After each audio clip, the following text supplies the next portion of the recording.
നിനക്ക് സമയത്തിൻ്റെ വില അറിയുമോ എന്ന് നാം ചോദിക്കാറുണ്ട് അല്ലേ? സത്യത്തിൽ സമയത്തിന് വിലയുണ്ടോ? തീർച്ചയായും ഉണ്ട്. ജീവിതത്തിൽ നിന്ന് നഷ്ടപ്പെടുന്ന ഓരോ നിമിഷവും വീണ്ടും തിരിച്ചു പിടിക്കാൻ സാധിക്കില്ല എന്നും നമുക്കറിയാം. നാം ഒരു കാര്യം മനസ്സിലാക്കിയിട്ടുണ്ടോ? ലോക സൃഷ്ടാവ് ഭൂമിയിൽ എല്ലാവർക്കും എല്ലാം ഒരേ അളവിലല്ല നൽകിയിരിക്കുന്നത്. ഉദാഹരണത്തിന്, ആരോഗ്യമുള്ളവൻ, ആരോഗ്യമില്ലാത്തവൻ, പണമുള്ളവൻ, പണമില്ലാത്തവൻ, അങ്ങനെ നോക്കുകയാണെങ്കിൽ നമുക്ക് ഒരുപാട് കാര്യങ്ങൾ മനസ്സിലാക്കാൻ സാധിക്കും. എന്നാൽ എല്ലാവർക്കും ഒരേ അളവിൽ നൽകിയ ഒന്നുണ്ട്, അതാവുന്നു സമയം. എല്ലാവരുടെയും ഒരു ദിവസം എന്ന് പറയുന്നത് 24 മണിക്കൂറാകുന്നു.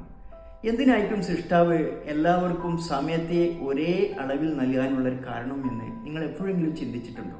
അതിനുള്ള ഉത്തരം ഏറ്റവും നല്ല രീതിയിൽ സൽക്കർമ്മങ്ങൾക്ക് വേണ്ടി ആരാണ് സമയത്തെ ഉപയോഗപ്പെടുത്തുന്നു എന്നത് അറിയുന്നതിന് വേണ്ടിയാണ്.